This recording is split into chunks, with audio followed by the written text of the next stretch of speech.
إن الحمد لله نحمده ونستعينه ونؤمن به ونتوكل عليه ونعوذ بالله من شرور أنفسنا ومن سيئات أعمالنا من يهده الله فلا مضل له ومن يضلل فلا هادي له وأشهد أن لا إله إلا الله وحده لا شريك له وأشهد أن محمدًا عبده ورسوله أرسله بالهدى ودين الحق ليظهره على الدين كله ولو كره المشركون اللهم صل على محمد وعلى آل محمد كما صليت على إبراهيم وعلى آل إبراهيم وبارك على محمد وعلى آل محمد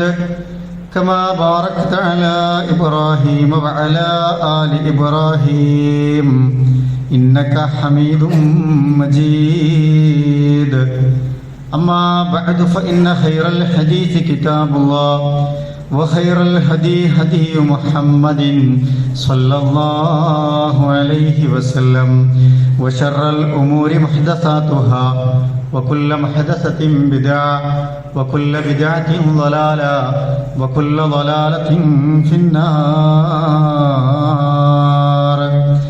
أعوذ بالله من الشيطان الرجيم بسم الله الرحمن الرحيم يا أيها الذين آمنوا اتقوا الله حق تقاته ولا تموتن إلا وأنتم مسلمون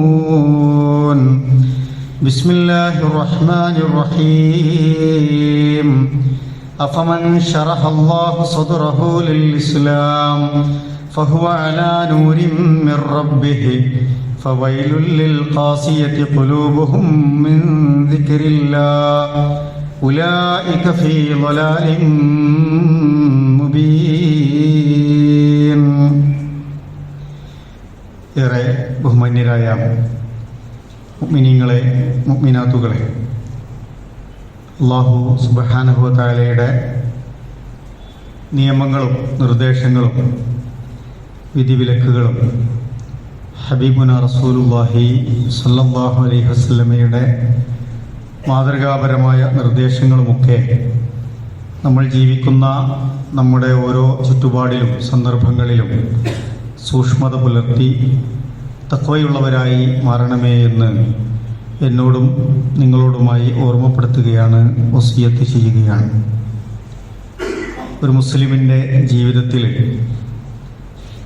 ഈമാൻ വർദ്ധിക്കുകയും കുറയുകയും ചെയ്യുന്ന സന്ദർഭങ്ങൾ ഉണ്ടാകുമെന്ന് ഉലമാക്കൾ നമ്മെ പഠിപ്പിക്കുന്നുണ്ട്. ഈമാൻ വർദ്ധിക്കുന്നത് യസീദു ബിത്വാഅ, അള്ളാഹുവിനെ അനുസരിക്കുകയും അള്ളാഹുവിൻ്റെ നിർദ്ദേശങ്ങൾ മാനിച്ച് ജീവിക്കുകയും ചെയ്യുമ്പോൾ ഈമാൻ വർദ്ധിച്ചുകൊണ്ടേയിരിക്കും.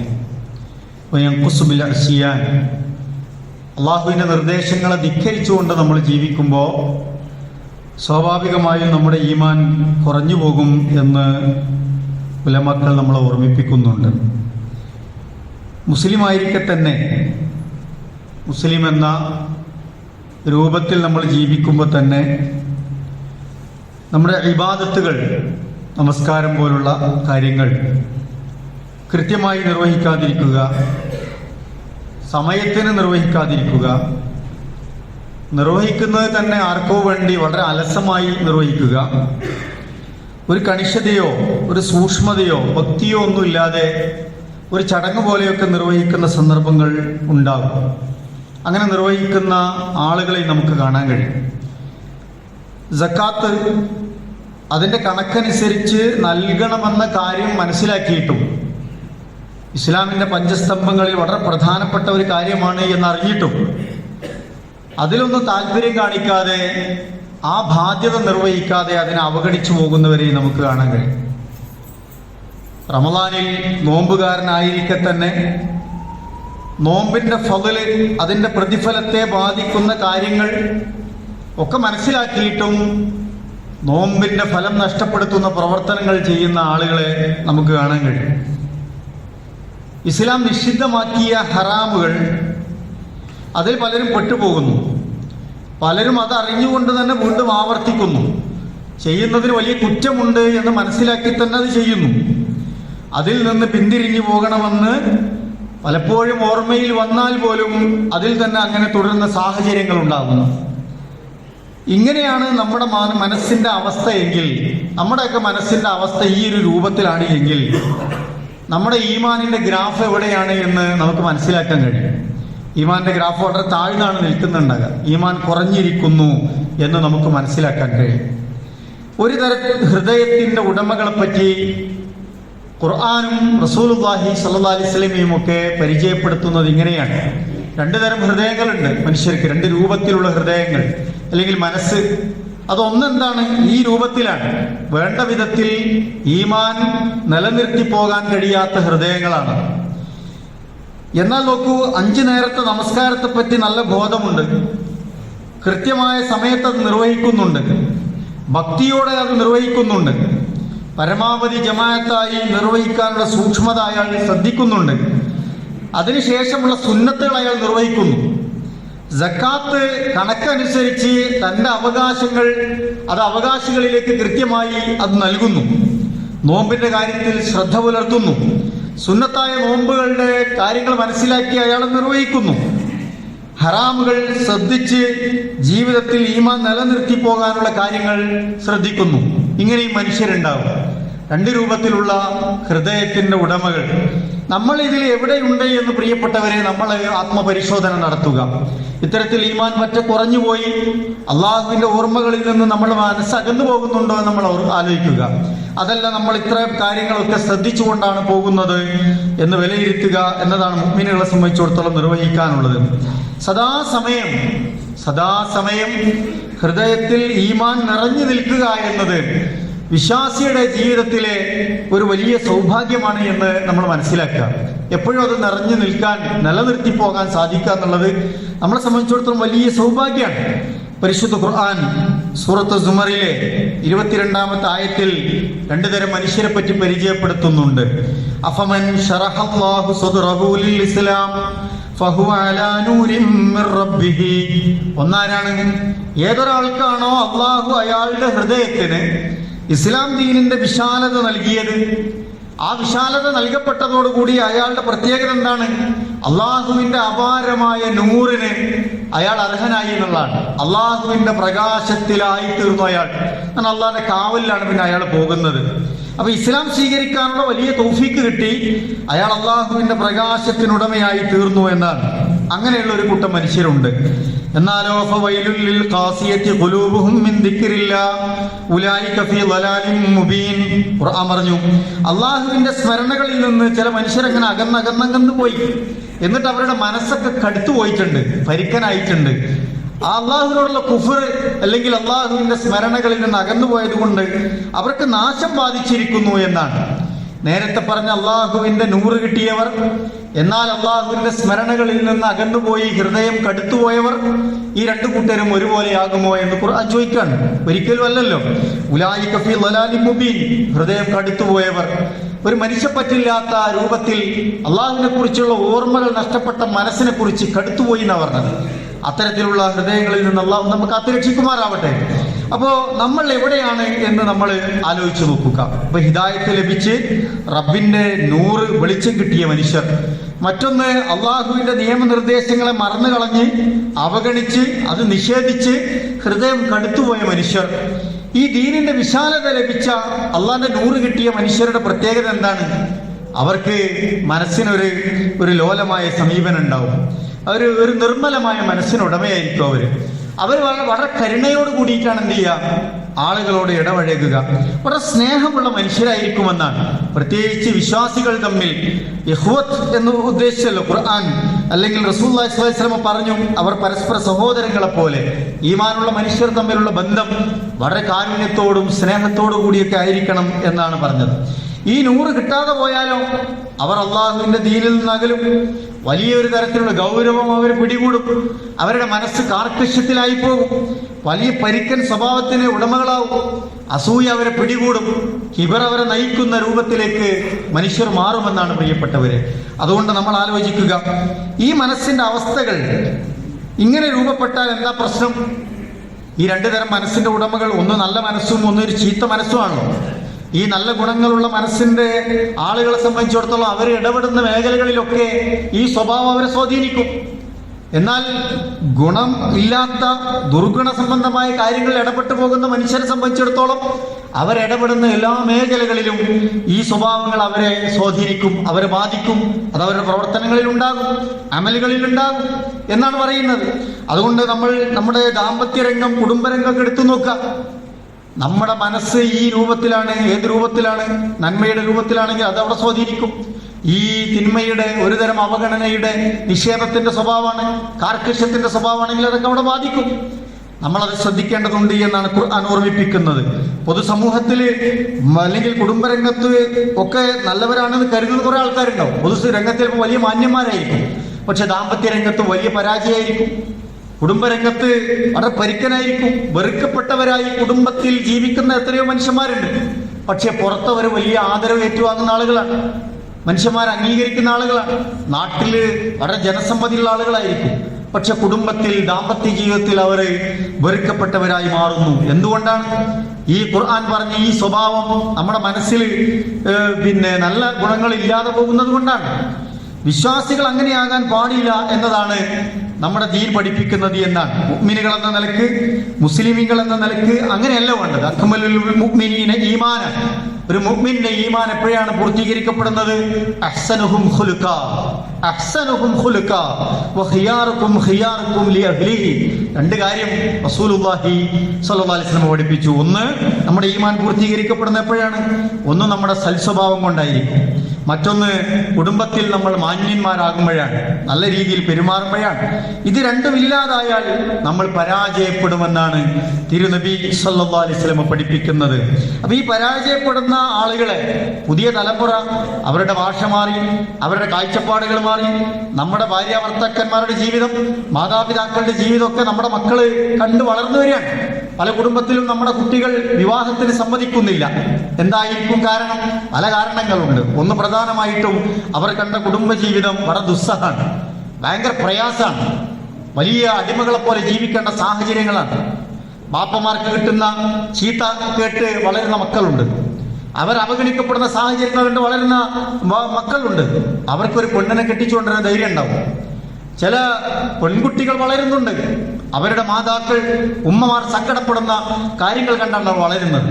ബാപ്പയുടെ സ്വഭാവം കണ്ടിട്ടാണ് അവർ വളരുന്നത്. ഇതാണ് കുടുംബജീവിതമെങ്കിൽ എന്തിനാണ് ഞാനിങ്ങനെ ഒരു ഇടങ്ങേറിന് പോകുന്നത് എന്ന് നമ്മുടെ മക്കൾ ചിന്തിക്കുന്നു. കാലം മാറി വരികയാണ്. സ്വപ്നങ്ങൾ ഒരുപാട് കുന്നുപോലെ കാണുന്ന മക്കൾക്കിടയിലാണ് നമ്മൾ ജീവിക്കുന്നത്. അവരെയും പഠിപ്പിക്കേണ്ടതുണ്ട്. എല്ലാ സ്വപ്നങ്ങളും യാഥാർത്ഥ്യവൽക്കരിക്കപ്പെടുന്നില്ല. നമ്മുടെ ദുനിയാവിലെ ജീവിതത്തിന്റെ അളവ് എത്രയാണ്, അതിന്റെ തോത് എത്രയാണെന്ന് അവർ പഠിപ്പിക്കപ്പെടണം. അത് മാതാപിതാക്കളും കുടുംബമാണ് പഠിപ്പിച്ചു കൊടുക്കേണ്ടത്. ഞാൻ സൂചിപ്പിക്കുന്നത്, നമ്മുടെ സ്വഭാവ വൈശിഷ്ട്യങ്ങളെ അത് നമ്മുടെ കുടുംബജീവിതത്തെ സ്വാധീനിക്കും. നമ്മുടെ ദുർഗുണങ്ങൾ നമ്മുടെ കുടുംബത്തെ ബാധിക്കുമെന്നതാണ്. പുതിയ തലമുറ ലോക തോൽവി എന്നൊരു വാക്ക് പ്രയോഗിച്ചു തുടങ്ങിയിട്ടുണ്ട്. സ്വന്തം പാപ്പനെ പറ്റി, ഉമ്മനെ പറ്റിയൊക്കെയാണ് പറയുന്നത്. പാപ്പയും ഉമ്മയും വലിയ ലോക തോൽവികളാണ് എന്ന് പറഞ്ഞാൽ എന്താ അവർ ഉദ്ദേശിക്കുന്നത്? പരാജയമാണ് ജീവിതത്തിൽ. ഇങ്ങനെയാണെങ്കിൽ എന്തിനാണ് ജീവിതം എന്ന് അവർ ആലോചിക്കുകയാണ്.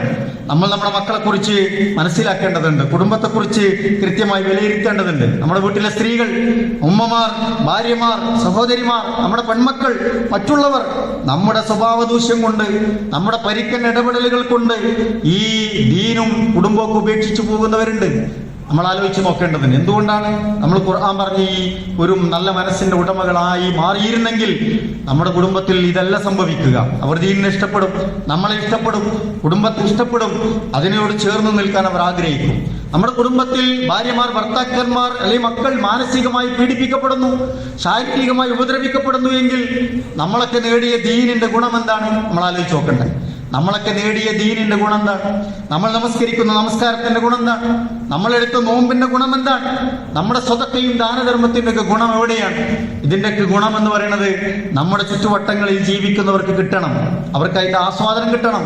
നമ്മൾ നമസ്കരിക്കുന്നു, 5 നേരം കൃത്യമായി നമസ്കരിക്കുന്നു, അതിന്റെ ഗുണമായി കിട്ടേണ്ടത് തസ്കിയത്താണ്, നമ്മുടെ മനസ്സിന്റെ വിശുദ്ധിയാണ്. അതിന്റെ ഗുണം നമ്മുടെ കുടുംബത്തിന് കിട്ടണം, നമ്മുടെ കൂടെ ജീവിക്കുന്നവർക്ക് കിട്ടണം. അതുകൊണ്ട് പ്രിയപ്പെട്ടവരെ, നമ്മുടെ ഹൃദയം, നമ്മുടെ മനസ്സ് നന്നാക്കാനാണ്, കൂടുതൽ ഈമാനികമായി വെളിച്ചമുള്ളതാക്കാനാണ് നമ്മുടെ ഇബാദത്തുകൾ നിശ്ചയിക്കപ്പെട്ടിരിക്കുന്നത് എന്ന് നമ്മൾ മനസ്സിലാക്കുക. അല്ലാഹ് അതുകൊണ്ട് നമ്മുടെ മനസ്സിനെ ശുദ്ധമാക്കാൻ ആവശ്യമായ കാര്യങ്ങൾ പഠിപ്പിച്ചതാണ്. നമ്മുടെ വീട്ടുകാരിയെ അവഗണിക്കുന്ന സാഹചര്യം ഉണ്ടായാൽ അത് ഏത് ദീനാണെന്ന് നമ്മൾ ആലോചിക്കണം. അവളുടെ സംസാരം നമ്മൾ പരിഗണിക്കുന്നില്ലെങ്കിൽ നമ്മൾ ഏത് സുന്നത്താണ് പിൻപറ്റുന്നത് ആലോചിക്കണം.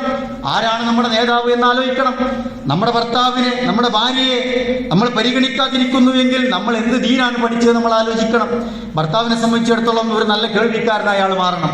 ഭാര്യയെ സംബന്ധിച്ചിടത്തോളം ഭർത്താവിനെ കേൾക്കുന്ന ഒരു പെണ്ണായി അവൾ മാറണം. അപ്പോഴാണ് കുടുംബത്തിൽ കൂടുതൽ അടുപ്പുണ്ടാകുക. കുടുംബത്തിൽ റോളില്ലാത്ത പെണ്ണുങ്ങളുണ്ട്, ആണുങ്ങളുണ്ട്. എന്താണ് അവർക്കിടയിൽ കുടുംബജീവിതത്തിന്റെ താളപ്പൊരുത്തങ്ങൾ എങ്ങനെ ഉണ്ടാകും നമ്മൾ ആലോചിക്കണം. ഒരു അഭിപ്രായം പോലും അവിടെ പരിഗണിക്കപ്പെടാത്തതിന്റെ പേരിൽ സങ്കടപ്പെടുന്നവരുണ്ട്. വീട്ടിൽ നടക്കുന്ന ഒരു ഫംഗ്ഷൻ പോലും പുറത്തുനിന്ന് അറിയുന്ന മക്കളുണ്ട്. നമ്മൾ ആലോചിക്കേണ്ടതുണ്ട്, ആരാണ് ഇത് തീരുമാനിക്കേണ്ടത്, ആരാണ് ഇതിനെ ചേർത്ത് നിർത്തേണ്ടത്. അപ്പൊ നമ്മുടെ സ്വഭാവ ഗുണങ്ങൾ കൊണ്ട് കുടുംബം ഗുണമുള്ളതായി മാറും. നമ്മുടെ ഇടപെടലുകൾ, നമ്മുടെ സ്വഭാവ ദൂഷ്യങ്ങൾ കാരണം കുടുംബം അത് നശിപ്പിക്കപ്പെടുന്ന സാഹചര്യങ്ങളിലേക്ക് മാറും. അതുകൊണ്ട് നമ്മൾ ആലോചിക്കേണ്ടതുണ്ട്, എല്ലാവരെയും പരിഗണിക്കുക എന്നുള്ളത് വളരെ പ്രധാനമാണ്. റസൂലുള്ളാഹി സ്വല്ലല്ലാഹു അലൈഹി വസല്ലമ ഹുദൈബിയ സന്ധിയുടെ സന്ദർഭങ്ങളിൽ, ഹുദൈബിയ സന്ധി നമുക്കറിയാം, ഒരു കരാർ എഴുതിയ സന്ദർഭമാണ്. ഇസ്ലാമിന്റെ എല്ലാ കാര്യങ്ങളും വിട്ടുവീഴ്ച ചെയ്തിട്ടാണ് ആ കരാർ ഉണ്ടായത്. അങ്ങനെ മുസ്ലിങ്ങൾക്ക്, മുസ്ലിം സഹാബത്തിന്, റസൂലുള്ളാഹിന്റെ കൂടെ പോയവർക്കൊക്കെ വലിയ വിഷമമുണ്ടായി. ഉമർ ഇബ്നുൽ ഖത്താബ് റളിയല്ലാഹു അൻഹു ഒക്കെ വളരെ വികാരഭരിതനായി റസൂലുള്ളാഹിനോട് സംസാരിച്ചു. അങ്ങ് ഹക്കിന്റെ റസൂലിനല്ലേ എന്നൊക്കെ ചോദിക്കേണ്ട സാഹചര്യം ഉണ്ടായി. കാരണം റസൂലുള്ളാഹി എന്ന് എഴുതാൻ പറഞ്ഞെടുത്ത് മുഹമ്മദ് എന്ന് എഴുതേണ്ടി വന്നു, ബിസ്മില്ലാഹിർ റഹ്മാനിർ റഹീം എന്ന് പറഞ്ഞത് മാറ്റി എഴുതേണ്ടി വന്നു. അങ്ങനെ പലതും കരാർ എഴുതിയപ്പോൾ പല വിട്ടുവീഴ്ച ചെയ്യേണ്ടി വന്നു. പക്ഷെ അള്ളാഹു അതിനെ ഫത്ഹ മുബീൻ എന്ന് വിശേഷിപ്പിച്ചു. ഗംഭീരമായൊരു വിജയം, വലിയ വിജയം വരാനിരിക്കുന്നു, വലിയ തീരുമാനമായിട്ടാണ് അതിനെ പരിഗണിച്ചത്. അപ്പൊ ഇത്തരം സന്ദർഭങ്ങളിൽ കൂടുതൽ വിട്ടുവീഴ്ച ചെയ്യുന്നവർക്ക് അള്ളാന്റെ റഹ്മത്തും ബർക്കത്തും ഉണ്ടാവും, വലിയ പ്രതിഫലം ഉണ്ടാകും. കാലങ്ങൾ മാറി വരും, അള്ളാഹ് അതൊക്കെ അറിയണവനല്ലേ. അങ്ങനെ വിട്ടുവീഴ്ച ചെയ്യാൻ റസൂൽ തീരുമാനിച്ചു. അവർക്കിടയിൽ വലിയ വിഷമമുണ്ടായി. റസൂൽ പറഞ്ഞു, നമുക്ക് പിരിഞ്ഞു പോകേണ്ടതുണ്ട്. അപ്പൊ അവര് ഹജ്ജും ഉംറയൊക്കെ ചെയ്യണം എന്ന് വിചാരിച്ചു വന്നവരാണ്. പക്ഷെ അതിന് സാധിച്ചില്ല. റസൂൽ പറഞ്ഞു, എല്ലാവരും ബലിയെറുക്കുക, എന്നിട്ട് തലമുണ്ടനം ചെയ്യുക, എന്നിട്ട് നമുക്ക് പിരിഞ്ഞു പോകാന്ന് പറഞ്ഞു. കുറച്ചു നേരം ആരും അനങ്ങിയില്ല. ആരാ പറയണമെന്ന് നോക്കണം. റസൂലുള്ളാഹി സ്വല്ലല്ലാഹു അലൈഹി വസല്ലം പറയാണ്, അവർ തല താഴ്ത്തിയിരിക്കുകയാണ്, ദുഃഖം കൊണ്ട്, വിഷമം കൊണ്ട്. അടിയറവ് പറഞ്ഞു പോയോ എന്ന് അവർക്ക് തോന്നിയത് കൊണ്ട് അവരെങ്ങനെ കുറച്ചേരം അങ്ങനെ നിന്നു. 3 തവണ റസൂലുള്ളാഹി ഇങ്ങനെ ആവർത്തിച്ച് പറഞ്ഞു, വരി ഇത് ചെയ്യണം. അപ്പൊ അവരിങ്ങനെ ഒരു സാവകാശം വന്നപ്പോൾ റസൂലുള്ളാഹി സ്വല്ലല്ലാഹു അലൈഹി വസല്ലം പിന്നെ ചെല്ലണ ആരെടുത്ത് കാര്യങ്ങൾ മഹദി ഉമ്മു സലമ റളിയല്ലാഹു അൻഹയുടെ അടുത്തേക്ക് ചെല്ലുകയാണ്.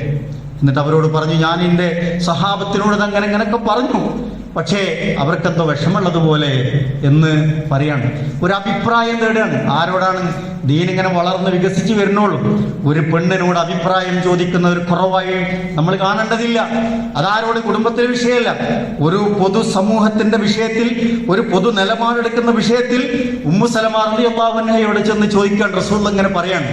റസൂലുള്ളാഹിനോട്, അങ്ങക്ക് വിഷമമാകുന്നില്ല എങ്കിൽ ഞാനൊരു കാര്യം പറയാം എന്ന് പറഞ്ഞ് അവർ പറയാണ്, റസൂൽ അങ്ങ് കാര്യങ്ങൾ നിർവഹിച്ചു തുടങ്ങുക, അങ്ങ് പുറപ്പെടുക, ബലിയെറുക്കുക, എന്നിട്ട് മുടിയെടുക്കുക, അവരൊക്കെ അത് അനുസരിച്ചു കൊള്ളും എന്ന് പറയാണ്.